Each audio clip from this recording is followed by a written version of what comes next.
Udah dibuka? Mungkin Dina kita bernyanyi dari nomor 427 ayat 1. Mohon maaf ya, kita latihan solider di gereja, jadi sangat dekat, suaranya terdengar.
Ya, kita Bapak di surga, kami bersyukur malam hari ini dapat berkumpul anak-anakmu perguruan tua di gerejamu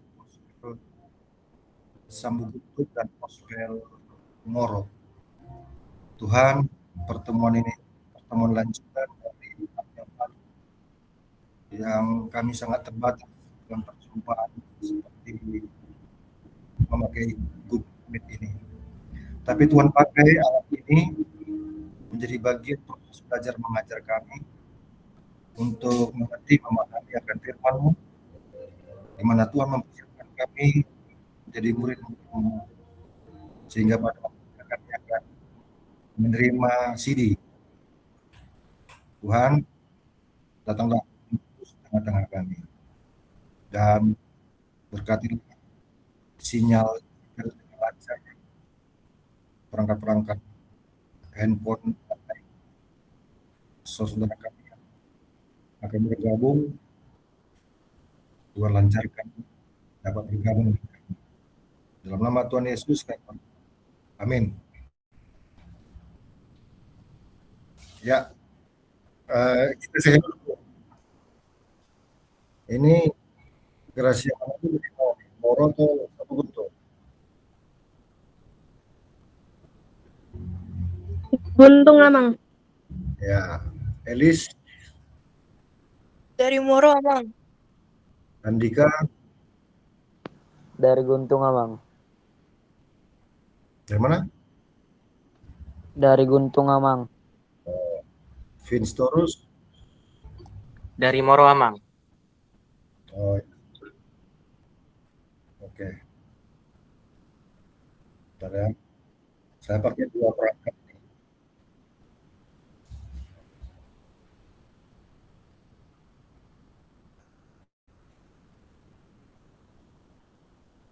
Kalau ada yang masuk, saya akan terima langsung. Ya, terima kasih atas arahan dari Bapak Uluan Sintua Pasar Ibu untuk dan Bapak arahan Uluan kita. Baby. Pebri Kamang dari Guntung. Bah, nah suara nomor 1000. Pebrika. Oh, ikut Febrika, menumpang pakai handphone Abang? Iya, lagi sama kami, Amang. Oke, baiklah. Oke, Amang. Selamat belajar, Amang. Didik anak-anak kita, Amang. Ya, bentar nih saya setel.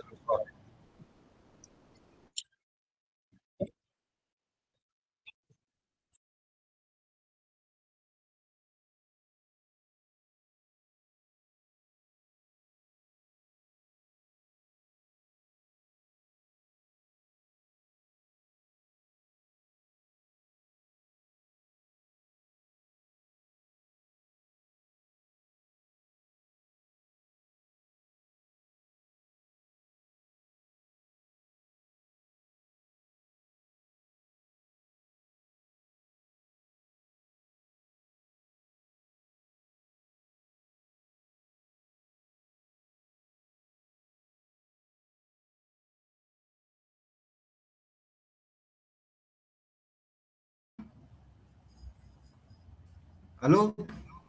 Ya, mari kita belajar hari ini tentang pengakuan iman percaya.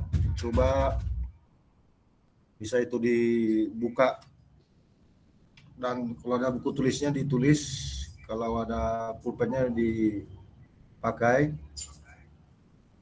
Kita berangkat dari materi pengakuan iman percaya, ada 3 bagian besar yang harus disampaikan pada kalian. Nah, ntar ya saya akan buka dan saya akan kirim ke grup kita tentang pengakuan iman percaya.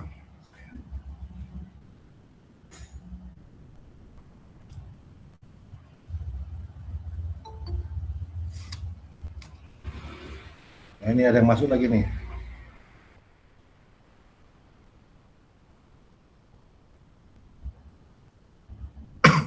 Ya, selamat datang ya, Nono.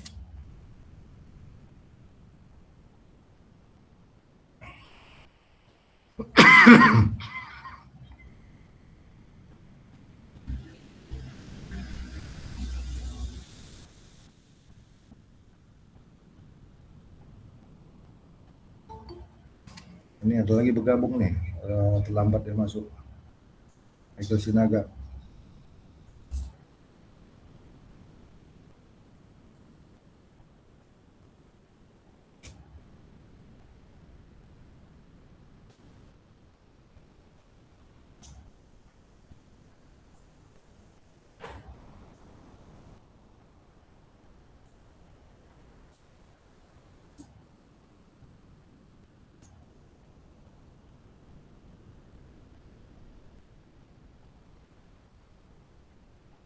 Ya, sambil apa ya, didengar dan dicatat poin-poinnya, ini menjadi bahan ujian kita juga nanti di hari H. Nah, saya kirim dulu ke kita ya.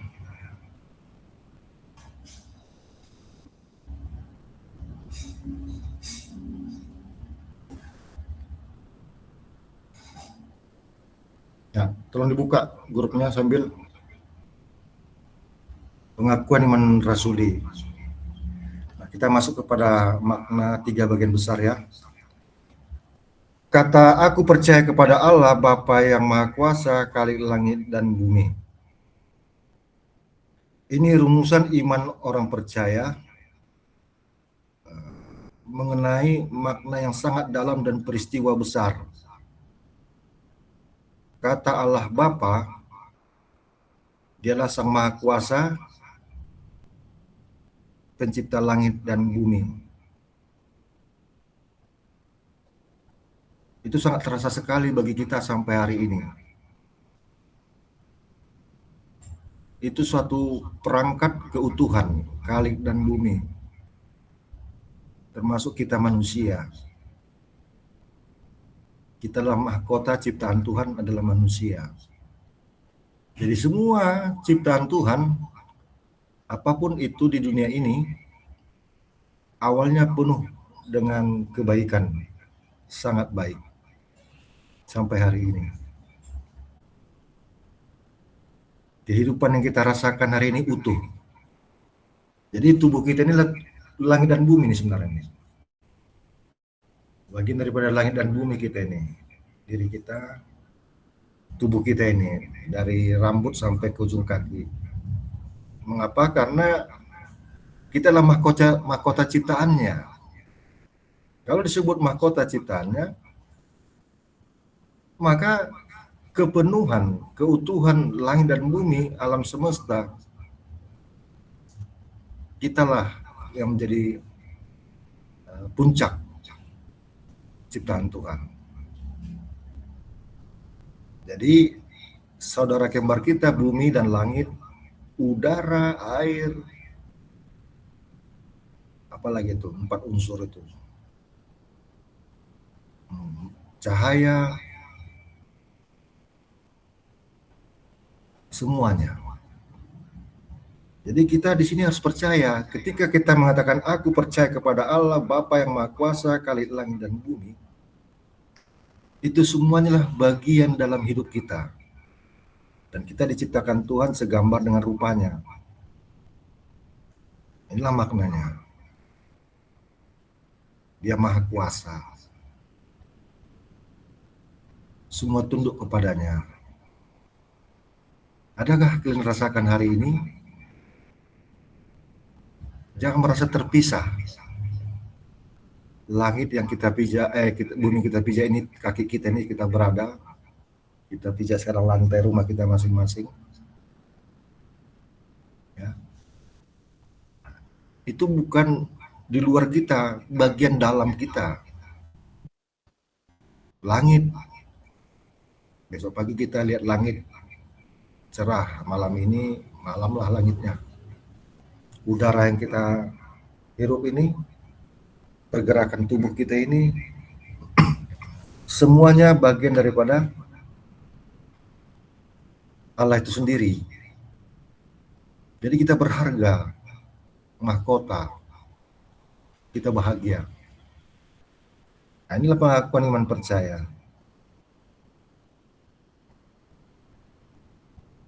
Sudah paham di sini?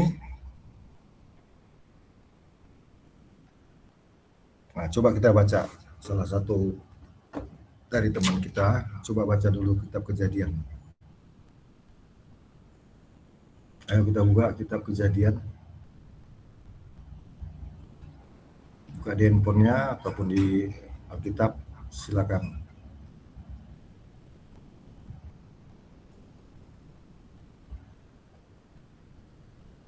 Jadi coba dibuka Kejadian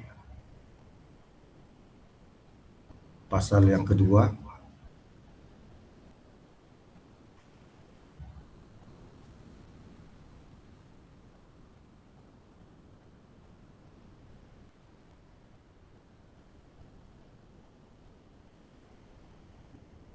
Nggak dapat?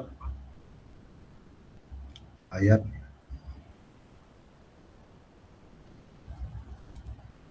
yang pertama sampai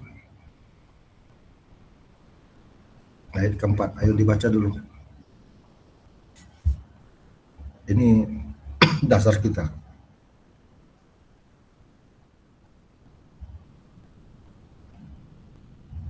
Ayo Elis membaca, Elis.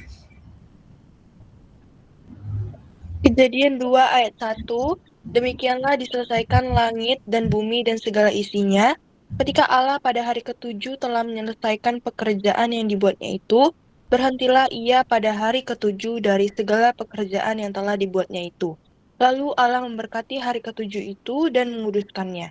Karena pada hari itulah ia berhenti dari segala pekerjaan penciptaan yang telah dibuatnya itu. Demikianlah riwayat langit dan bumi pada waktu diciptakan. Amin. Ya, terima kasih. Nah, itu riwayat. Kalau dikata riwayat itu riwayat yang maha agung, maha makna. Semuanya bagian ciptaan Tuhan. Jadi ibarat satu rahim di dalam penciptaan Tuhan itu sendiri. Jadi kalau dikatakan riwayat langit dan bumi, di ayat sebelumnya kan Kejadian pasal 1 ayat 1 sampai selesai. Nah, itulah isinya. Jadi hari pertama, kedua, ketiga, dan sampai hari ketujuh. Nah, disitulah kita melihat betapa aku percaya kepada Allah Bapa yang Maha Kuasa, Khalik langit dan bumi. Jadi kata Khalik itu lebih agung ya, tidak penciptaan secara material. Tapi kalau dikatakan Khalik, dialah yang memelihara, dialah yang merawat, dialah yang menjaga, dialah yang mengawal, dia yang mengasihi, mencintai hasil ciptaannya, dia sayangnya. Nah, masuk kita ke bagian kedua, yaitu di sini dikatakan tadi sini ya, Aku percaya kepada Yesus Kristus, anaknya yang tunggal. Nah, ini. Jadi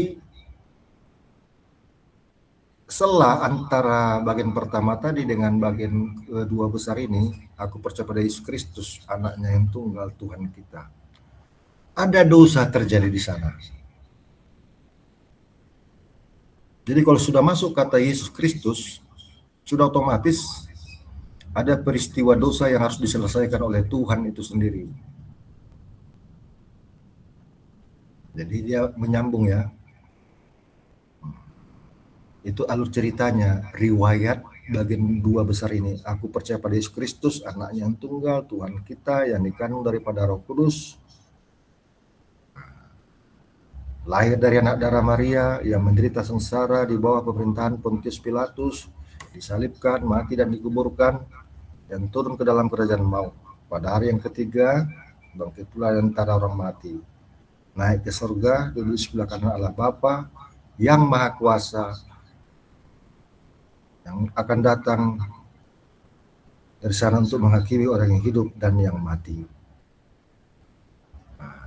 Jadi bagian pertama tadi satu rangkai spasi masuk kita ke aku percaya pada Yesus Kristus. Nah, masuk kata-kata Yesus Kristus, ada peristiwa riwayat dosa yang telah dilakukan manusia sejak Adam dan Hawa jatuh ke dalam dosa. Jadi yang saya gambarkan tadi, kali langit dan bumi itu tidak ada dosa. Utuh, murni, benar-benar itu adalah sorganya manusia. Karena manusia belum jatuh dalam dosa. Tapi setelah manusia jatuh dalam dosa, maka ada peristiwa lagi riwayat tindakan Tuhan melalui Yesus Kristus. Dia adalah Allah yang menjadi manusia. Allah yang Maha Kuasa itu menjadi manusia. Itulah riwayat yang bagian kedua ini. Karena dia lebih spesifik. Tadi di bagian pertama, aku percaya pada Allah, Bapa yang Maha Kuasa, kali langit dan bumi, itu tidak ada dosa, murni, surga, ciptaan Tuhan yang saya terangkan tadi, utuh, semuanya. Nah, di situ.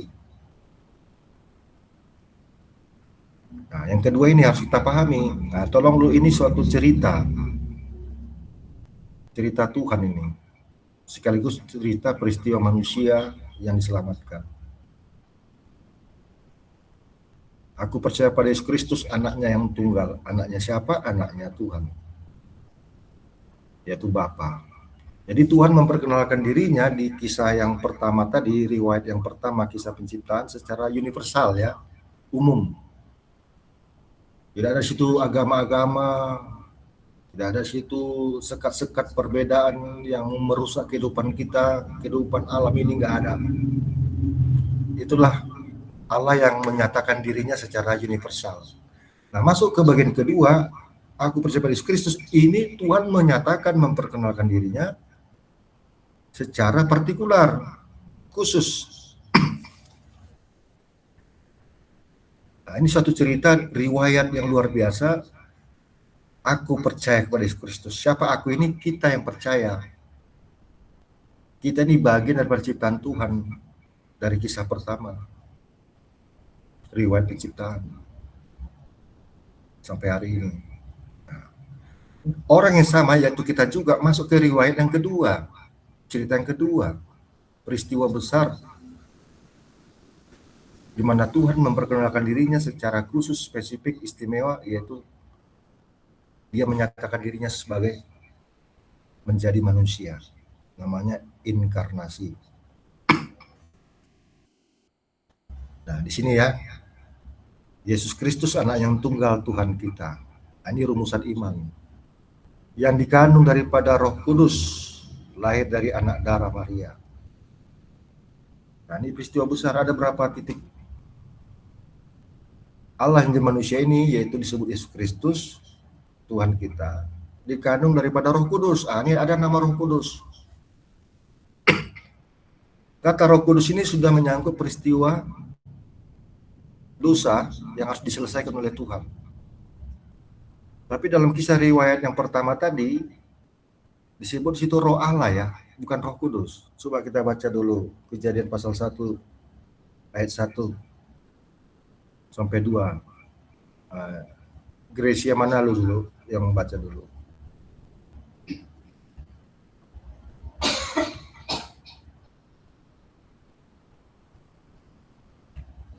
Ayo. Gracia mana lu? Masih di situ?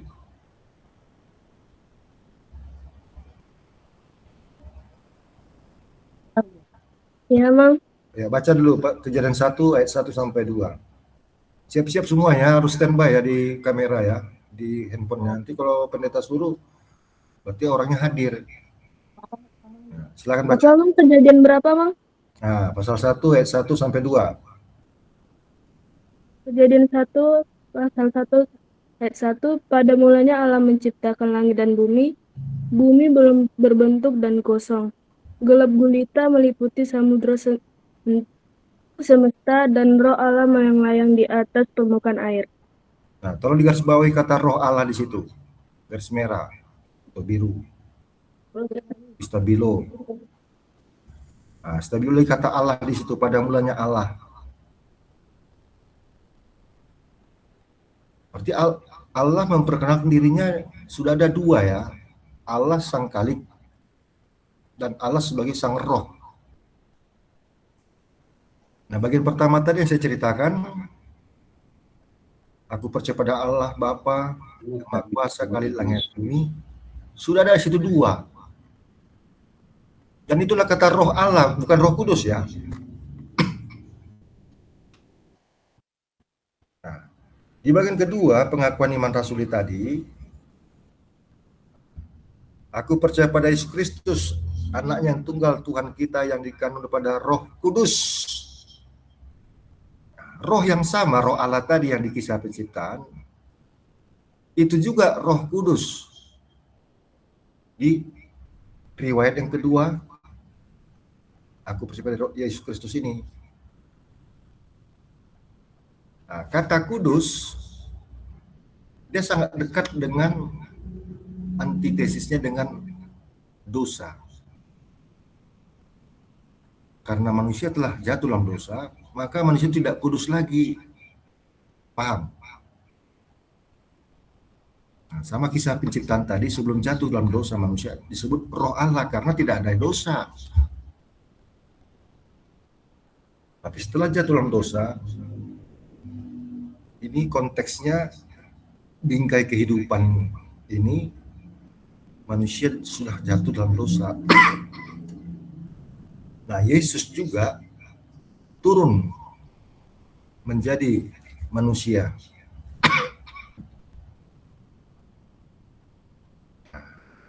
Lahir dari anak darah Maria. Dari anak darah, kata-kata dari anak gadis Maria. Dia status gadis. Status perawan. Kita bisa bayangkan di luar logika, bagaimana mungkin Bunda Maria, si Maria ini lahir dalam status perawan.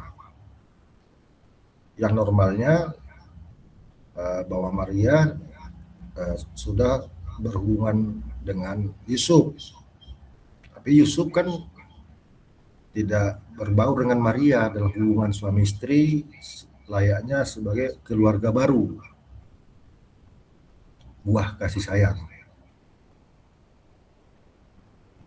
Nah, itu satu. Dan Yesus itulah dari darah Maria, dia menderita di bawah pemerintahan Pontius Pilatus. Kenapa disebut pemerintahan Pontius Pilatus? Padahal sebelumnya sudah ada juga Yesus menderita ketika dia bersama-sama murid-muridnya, di mana 12 muridnya tidak ada yang membela Yesus. Semua lari, bahkan si Petrus menyangkal 3 kali, mengkhianati 3 kali. Dia sebatang kara. Artinya Yesus juga menderita sebatang kara, seorang diri. Tidak ada yang membela Yesus. Karena semua orang takut. Siapa yang membela Yesus akan dianggap sebagai pengikutnya dan harus dibunuh. Nah, itulah Yesus menderita di tengah-tengah muridnya. Padahal murid-muridnya sudah menyaksikan peristiwa Yesus menderita, dia ditangkap, dan seterusnya, sampai di kayu salib. Nah, Yesus juga menderita di bawah pengadilan agama orang Yahudi, namanya Sanhedrin. Pada waktu itu Imam Kayafas mengadili dalam pengadilan agama Yahudi bahwa Yesus ini disebut telah menyamakan dirinya dengan Tuhan dan menghujat Tuhan. Padahal dia tidak berdosa. Apa yang dilakukannya justru bentuk-bentuk kekuasaan ilahi. Yang mati dibangkitkan, itulah si Lazarus. Yang sakit 27 tahun disembuhkan, yang buta disembuhkan, menjadi dicelikkan matanya, yang lapar 5.000 orang dikasih makan, dan dia mengajarkan tentang hukum kasih, kasihlah musuhmu, jangan balas kejahatan dengan kejahatan. Nah, justru pengajaran nilai-nilai luhur kok dituduh sebagai menghujat Tuhan. Nah, Yesus menderita di bawah pengadilan agama orang Yahudi. Lalu yang ketiga, catat ya, Yesus menderita di circle sesama murid-muridnya, tidak ada yang membela Yesus. Yang kedua, dia menderita di bawah di bawah pengadilan agama Yahudi. Sanhedrin namanya, nama pengadilan agamanya. Lalu Yesus juga menderita dari orang-orang banyak. Dia dihujat, dia dicaci, dia diludahi, dia diteriaki, salibkan, salibkan, karena kebencian dan iri hati. Nah,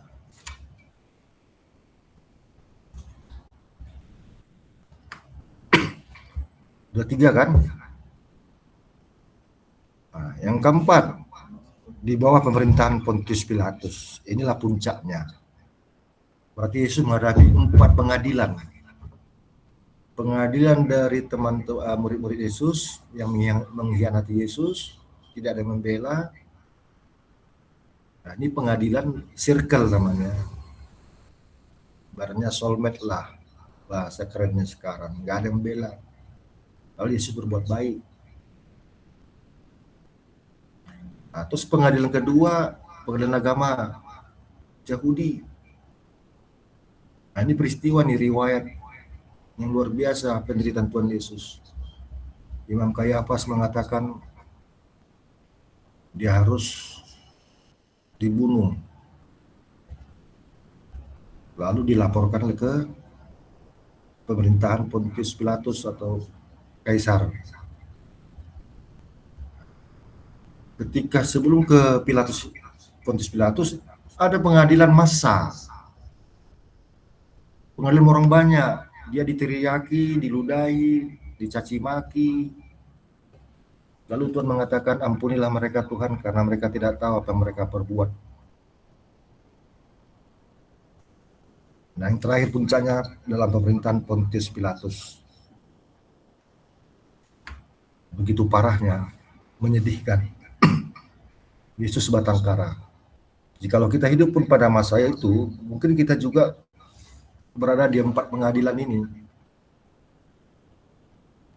Ya, kalau kita sebagai murid, mungkin kita juga seperti murid Yesus, kita berkhianat, tidak mau membela Yesus, karena kita takut mati, takut dibunuh. Nah, kedua pengadilan agama, siapa yang berani pengadilan agama? Siapa membela berarti dianggap pengikut Yesus harus dikucilkan dan dibunuh. Lalu pengadilan massa, ya suara banyak, suara orang banyak, teriak-teriak.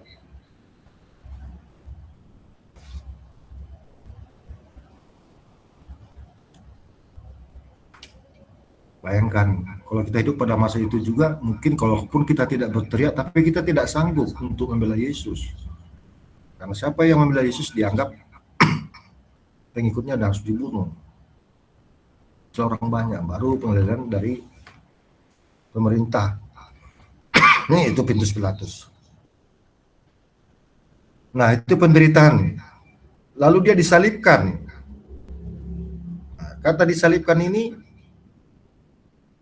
dianggap orang berdosa, penjahat. Pada waktu itu kata salib, inilah kata hukuman mati. Harus diketahui oleh semua orang dan bumi ini, langit dan bumi. Bayangkan orang benar mati. Seharusnya orang yang jahat, seharusnya kita orang berdosa yang disalibkan, karena kita orang berdosa, mati karena dosa. Upah dosa adalah kematian. Tanggunglah dosa kita masing-masing. Tapi kita mati selama-lamanya. Berhenti di situ. Tapi Yesus mati dan bangkit pada hari ketiga. Tubuh Yesus, hidup Yesus adalah hidup kita. Darah Yesus darah kita. Sehingga ketika dia mati, itulah kematian kita yang sejati. Jadi kita sudah pernah mati. Ketika Yesus mati, itulah kematian kita. Dialah pengganti kematian kita. Padahal bukan fisik kita ya kan. Tapi dia menanggung segala dosa manusia dan dunia ini. Karena Allah menjadi manusia. Jadi kita sudah pernah mati. Makanya dikatakan aku percaya pada Yesus Kristus yang disalibkan.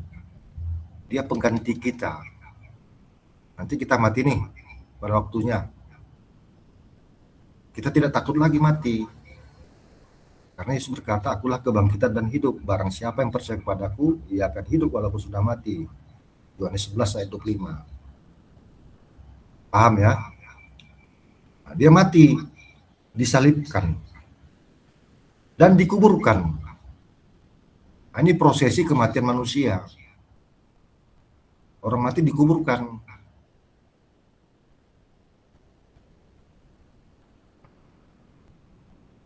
Pada hari yang ketiga, bangkit pula di antara orang-orang mati.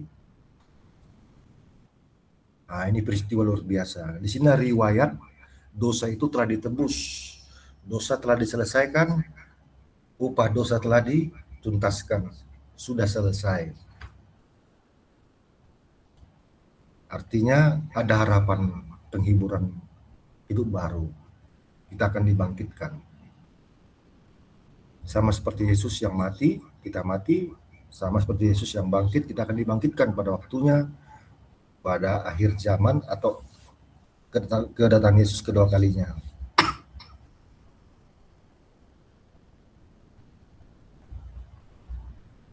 Pada hari ketiga, bangkit dari antara orang mati, naik ke surga.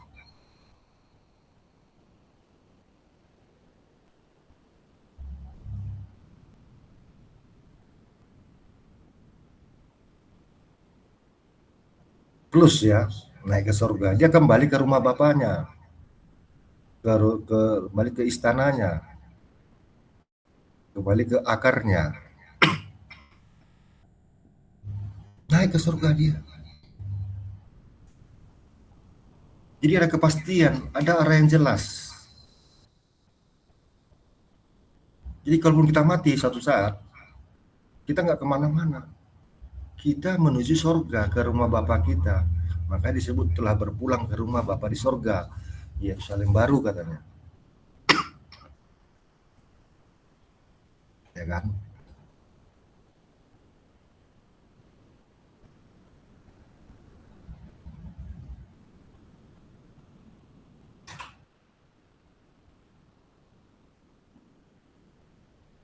Masih mendengarkah?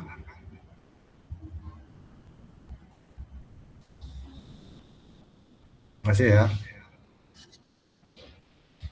Ya.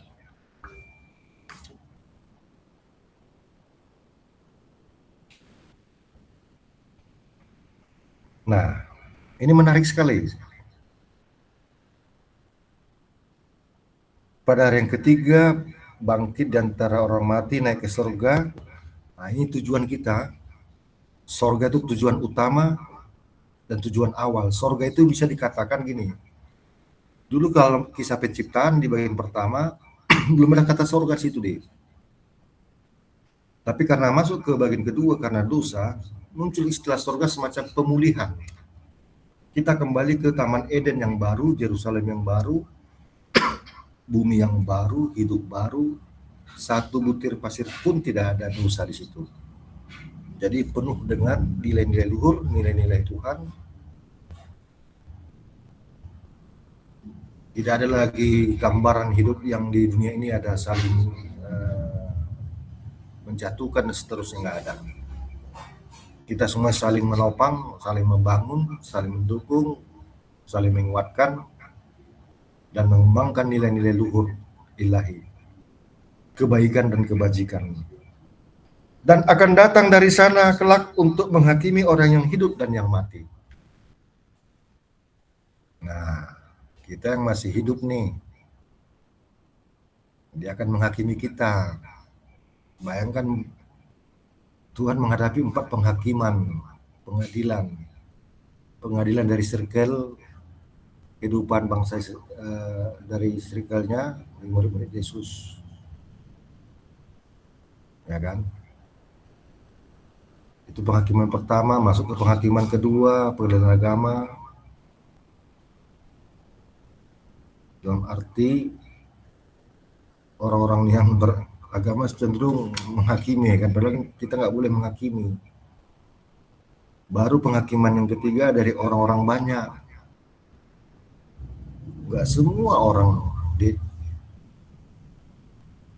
melihat kita dengan kebaikan. Ada aja kekurangan. Makanya kita nggak sempurna. Baru penghakiman dari alam semesta ini yang menguasai langit dan bumi. Siapa itu? Ya Tuhan. Itulah pengadilan Tuhan yang paling puncak. Jadi kita menghakimi, kalau bisa kita hakimilah diri kita koreksi siapa diri kita. Jadi kata penghakiman ini, kata menghakimi sangat terang benderang ya. Tuhan tahu apa yang kita perlakukan, yang kita lakukan. Karena dia bagian dari penciptaannya. Kita terhubung dengan Tuhan ketika kita bernapas, sudah berhubungan dengan Tuhan. Menghembus napas, kita berhubungan dengan Tuhan. Sehingga napas, hidup dan tarikan napas dan hembusan napas, nah ini channel konektivitas Tuhan. Makanya bersyukurlah kita. Nah, aktivasi pergerakan tubuh kita sehat, bisa beraktivitas, berpikir.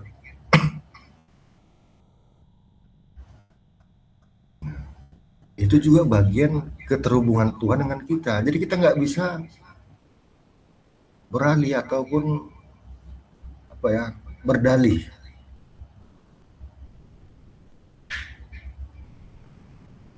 Sehelai rambut kita pun jatuh, Tuhan tahu. Nah, ini beratnya kalau kita sudah penuh. Kalau kita sudah dalam penuh kesadaran seperti ini, alangkah indahnya, baiknya kita akan melakukan hal-hal yang baik.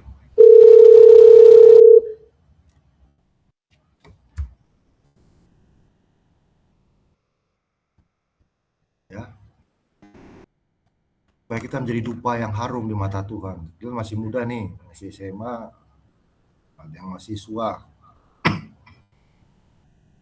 Tolonglah hidup kalian itu penuh dengan nilai-nilai pengajaran dari Tuhan melalui firman-Nya, melalui nasihat bimbingan dari orang tua.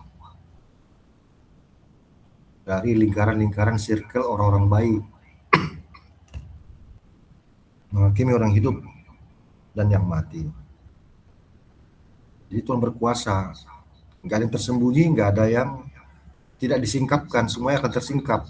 Yang mati pun Tuhan kejar dosanya, ya kan?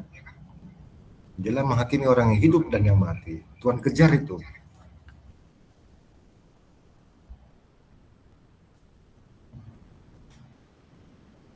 Sehingga ada dalam kitab itu kan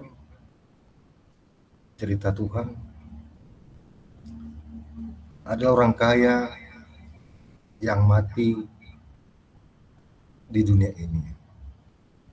Ketika dia mati dan dia lihat di alam kematian itu, dia cemburu dengan Lazarus yang dipangku oleh Abraham. Sepertinya orang-orang baik. Dia lihat di sana Abraham dan Lazarus. Dan orang kaya yang mati ini melihat hal itu, dia minta tolong sama Tuhan. Tuhan, tolong ingatkan saudara-saudaraku, familiku, keluargaku yang masih di dunia ini supaya mereka bertobat, supaya mereka melakukan hal-hal yang baik, tidak sombong dan seterusnya.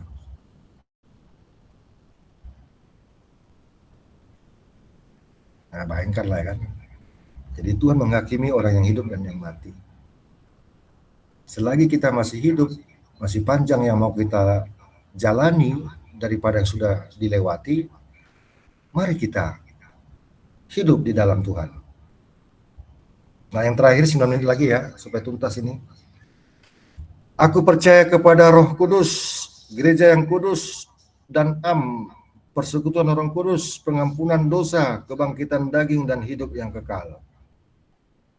Nah, ini peristiwa juga, riwayat yang ketiga. Inilah kepada puncak ujung daripada pengakuan dan percaya ini, hidup yang kekal. Jadi kita beroleh pertolongan dari Roh Kudus. Gereja itu lahir dari Roh Kudus. Waktu turunnya Roh Kudus di Yerusalem pada hari ke-50, nah disinilah Roh Tuhan datang. 40 hari setelah Yesus bangkit, 10 hari setelah Yesus naik ke surga, pas pada hari ke-50 turunlah Roh Kudus di Yerusalem. Berbahasa roh yang bisa dimengerti, dipahami, cerita yang berbahasa roh tentang kematian dan kebangkitan Yesus. Hanya itu dua aja narasinya. Dengan 14 bahasa, tapi semua saling mengerti. Nah, aku percaya pada Roh Kudus. Roh Kudus, roh yang menginsafkan hidup kita, memberikan pertolongan, memberikan penghiburan, memberikan kekuatan, memberikan semangat spirit dalam menjalani hidup. Lalu yang kedua, gereja yang kudus. Nah, gereja kita KBP ini. Mulai dari gereja mula-mula, gereja Katolik, Protestan, sampai karismatik, itu adalah gereja tubuh Kristus. Persekutuan orang-orang kudus. Tubuh Kristus. Jadi kata gereja sini, persekutuan orang-orang percaya yang dikuduskan oleh Roh Kudus karena iman kita. Persekutuan orang kudus. Banyak merek-merek gereja, tapi kita satu di dalam kepala, yaitu kepalanya Tuhan Yesus Kristus. Kita anggota-anggotanya. Lalu pengampunan dosa. Nah ini, pengampunan dosa. Nanti kalian naik CD dan bisalah kalian merasakan perjamuan kudus sebagai bagian pengampunan dosa. Itu yang diajarkan Tuhan Yesus, 2 sakramen, perjamuan kudus dan baptisan kudus. Nah, inilah pengampunan dosa, karya agung Tuhan.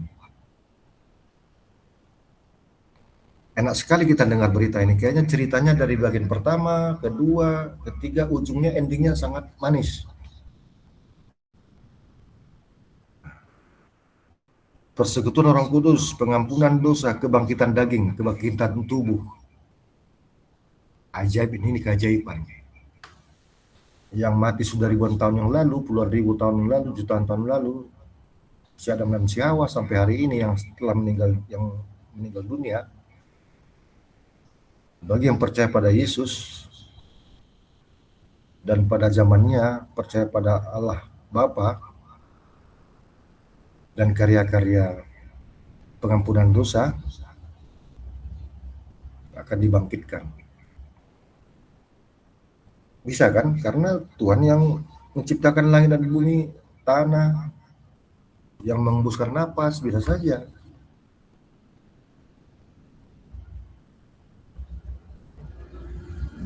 Dijadikan baru. Jadi tubuh kita ini nanti bangkit seperti tubuh Yesus.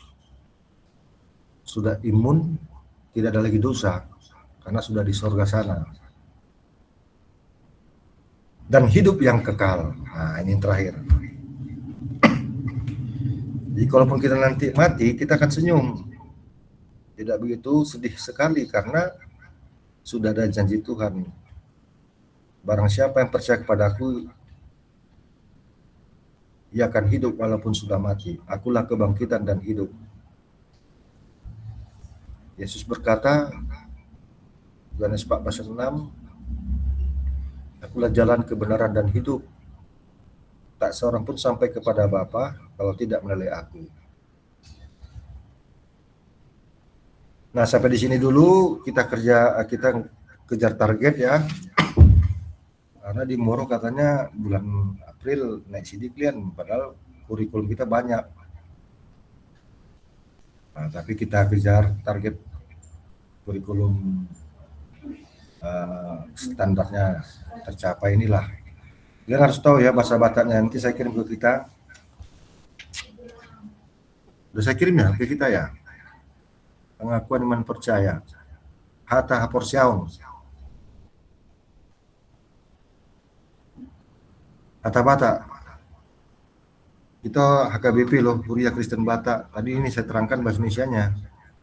Bahasa Bataknya kalian harus hafal ya. Sudah? Hafalkah kalian?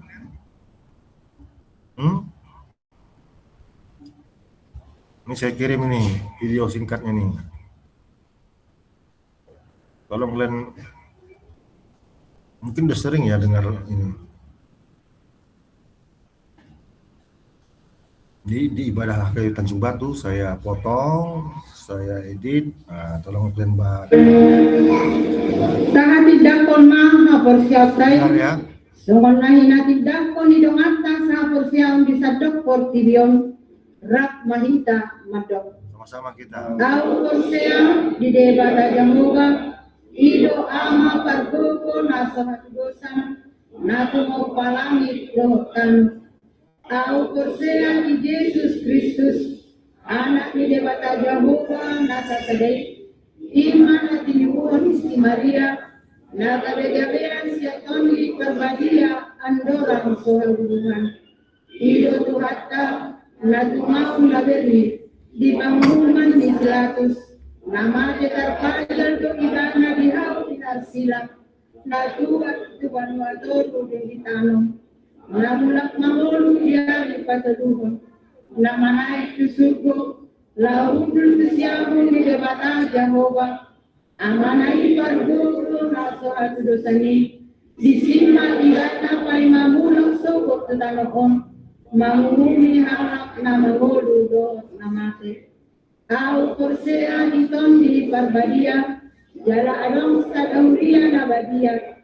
Huria atau pani halak Kristen akan abadia, dohot dia sesami dosa, dohot dia taina mandok, mulak mangulun sobat daging ni halak nang mate, dohot dia huluan na sora sudah. Amin. Ya, sudah paham kan? Nah, saya kirim ke kita, tolong kalian hafal mati sampai ke alam bawah sadar. dan ikuti cerita alur riwayat demi riwayat bagian pertama, kedua, ketiga dari pengakuan iman percaya itu, supaya kalian ketika dalam ibadah mengucapkannya itu terasa sangat dalam, dan kita akan tersadarkan, tercerahkan jadi manusia cahaya Tuhan. Oke, ada pertanyaan? Itu ya sudah saya kirim ya. Ini kurang lengkap itu yang saya kirim, yang tulisan itu saya hapus saja.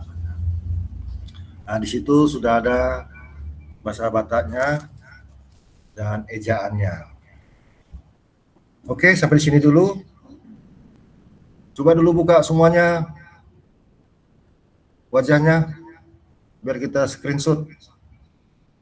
Nah, kita berdoa, doa penutup dipimpin oleh dari Samu Guntung dulu.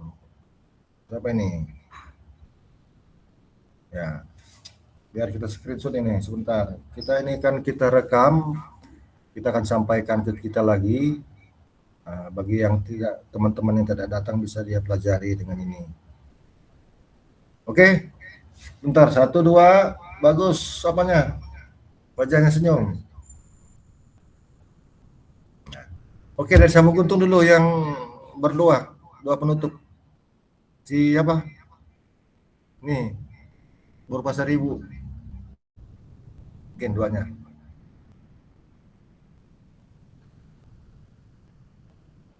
Mana mungkin suaranya? Mute. Mari kita bersatu dalam doa. Tuhan Yesus, kami telah belajar bahwa kami Tuhan Yesus, nek sini Tuhan Yesus, untuk teman kami yang belum bisa dapat hadir Tuhan Yesus, mungkin untuk di latihan kami yang minggu ketiga dan semoga dia bisa datang, bisa ikut hadir di latihan malam kami Tuhan Yesus. Berkatilah kami Tuhan Yesus, dalam nama Tuhan Yesus, haleluya, amin. Amin. Terima kasih ya. Siapa namanya tadi? Amin. Lupa pendeta. Siapa namanya? Dek. Febrika Pasaribu. Febrika Pasaribu. Ya, kita bertemu lagi pada hari Sabtu depan ya. Seperti ini. Kita malam-malam masuk atau sore aja? Sore aja, Mang. Tadi bilang sore, ada yang di speedboat, ada yang nggak bisa, ada yang kerja, ada yang ini. Gimana? Malam atau sore kita masuk? Melihat situasi dulu. Sore, siapa di sini sore setuju?